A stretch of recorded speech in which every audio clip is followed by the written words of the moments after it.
Alkitab setahun hari ke-337, Mazmur 137. Di tepi sungai-sungai Babel, di sanalah kita duduk sambil menangis apabila kita mengingat Sion. Pada pohon-pohon gandarusa di tempat itu kita menggantungkan kecapi kita. Sebab di sanalah orang-orang menawan kita, meminta kepada kita,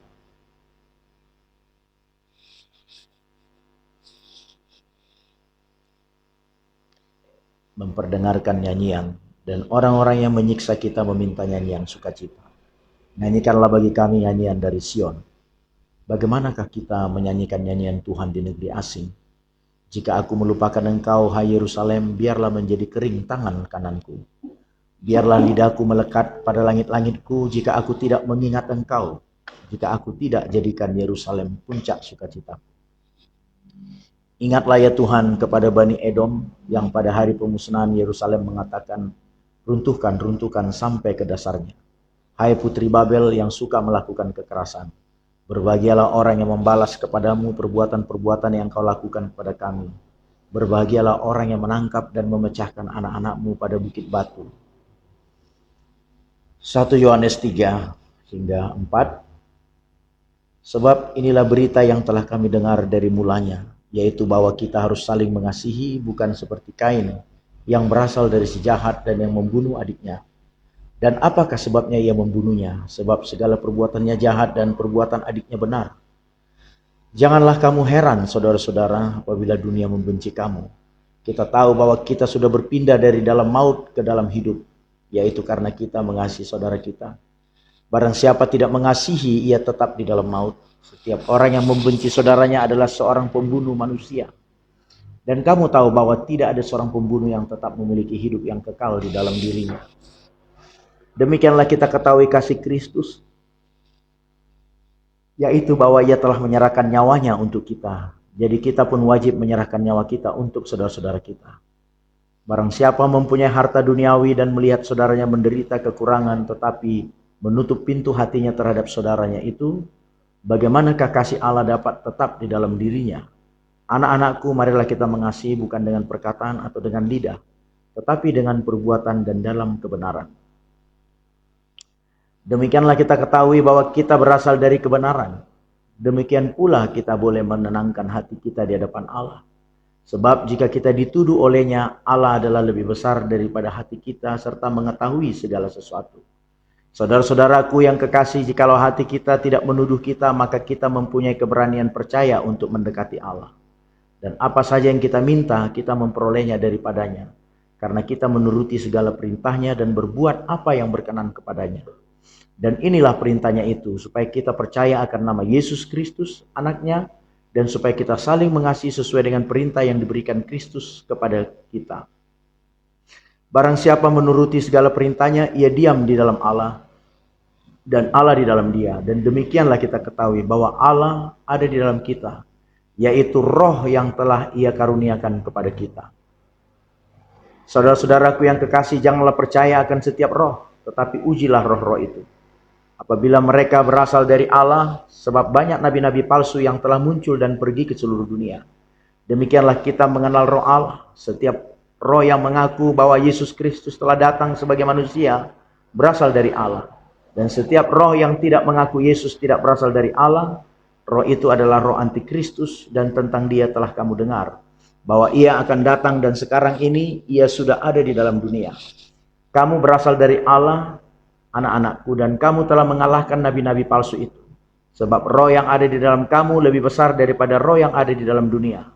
Mereka berasal dari dunia, sebab itu mereka berbicara tentang hal-hal duniawi, dan dunia mendengarkan mereka. Kami berasal dari Allah, barang siapa mengenal Allah, ia mendengarkan kami. Barang siapa tidak berasal dari Allah, ia tidak mendengarkan kami. Itulah tandanya roh kebenaran dan roh yang menyesatkan.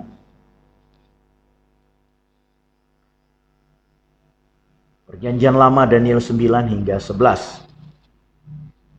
Sementara aku berbicara dan berdoa dan mengaku dosaku dan dosa bangsaku, bangsa Israel, dan menyampaikan ke hadapan Tuhan Allahku permohonanku bagi gunung kudus Allahku.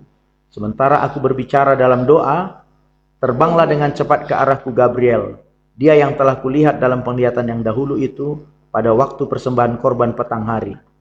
Lalu ia mengajari aku dan berbicara dengan aku, Daniel, sekarang aku datang untuk memberi akal budi kepadamu untuk mengerti. Ketika engkau mulai menyampaikan permohonan, keluarlah suatu firman, maka aku datang untuk memberitahukannya kepadamu, sebab engkau sangat dikasihi. Jadi camkanlah firman itu dan perhatikanlah penglihatan itu. 70 kali 7 masa telah ditetapkan atas bangsamu dan atas kotamu yang kudus untuk melenyapkan kefasikan, untuk mengakhiri dosa, untuk menghapuskan kesalahan, untuk mendatangkan keadilan yang kebal, untuk menggenapkan penglihatan dan nabi, dan untuk mengurapi yang maha kudus. Maka ketahuilah dan pahamilah, dari saat firman itu keluar, yakni bahwa Yerusalem akan dipulihkan dan dibangun kembali, sampai pada kedatangan seseorang yang diurapi, seorang raja, ada 7 kali 7 masa dan 62 kali 7 masa lamanya, kota itu akan dibangun kembali dengan tanah lapang dan paritnya. Tetapi di tengah-tengah kesulitan, sesudah ke-62 kali 7 masa itu akan disingkirkan seorang yang telah diurapi. Padahal tidak ada salahnya apa-apa. Maka datanglah rakyat seorang raja, memusnahkan kota dan tempat kudus itu. Tetapi raja itu akan menemui ajalnya dalam air bah. Dan sampai pada akhir zaman akan ada peperangan dan pemusnahan, seperti yang telah ditetapkan. Raja itu akan membuat perjanjian itu menjadi berat bagi banyak orang selama 1 kali 7 masa. Pada pertengahan 7 masa itu akan menghentikan korban sembelihan dan korban santapan, dan di atas sayap kekejian akan datang yang membinasakan, sampai pemusnahan yang telah ditetapkan menimpa yang membinasakan itu. Pada tahun ketiga pemerintahan Kores, raja orang Persia, suatu firman dinyatakan kepada Daniel yang diberi nama Belsasar. Firman itu benar dan mengenai kesusahan yang besar, maka dicamkannyalah firman itu dan diperhatikannyalah penglihatan itu. Pada waktu itu aku Daniel berkabung 3 minggu penuh. Makanan yang sedap tidak kumakan, daging dan anggur tidak masuk ke dalam mulutku, dan aku tidak berurap sampai berlalu 3 minggu penuh. Pada hari ke-24 bulan pertama, ketika aku ada di tepi sungai besar, yakni sungai Tigris, kuangkat mukaku, lalu kulihat tampak seorang yang berpakaian kain lenan dan berikat pinggang emas dari Ufas. Tubuhnya seperti permata Tarsis dan wajahnya seperti cahaya kilat. Matanya seperti sulu yang menyala-nyala, lengan dan kakinya seperti kilo tembaga yang digilap, dan suara ucapannya seperti gaduh orang banyak. Hanya aku, Daniel, melihat penglihatan itu, tetapi orang-orang yang bersama-sama dengan aku tidak melihatnya, tetapi mereka ditimpa oleh ketakutan yang besar, sehingga mereka lari bersembunyi. Demikianlah aku tinggal seorang diri. Ketika aku melihat penglihatan yang besar itu, hilanglah kekuatanku, aku menjadi pucat sama sekali, dan tidak ada lagi kekuatan padaku. Lalu kudengar suara ucapannya, dan ketika aku mendengar suara ucapannya itu, jatuh pingsanlah aku tertelungkup dengan mukaku ke tanah. Tetapi ada suatu tangan menyentuh aku dan membuat aku bangun sambil bertumpu pada lutut dan tanganku. Katanya kepadaku,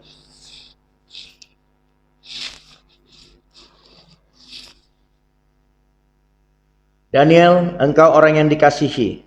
Camkanlah firman yang kukatakan kepadamu dan berdirilah pada kakimu. Sebab sekarang aku diutus kepadamu. Ketika hal ini dikatakan kepadaku, berdirilah aku dengan gemetar.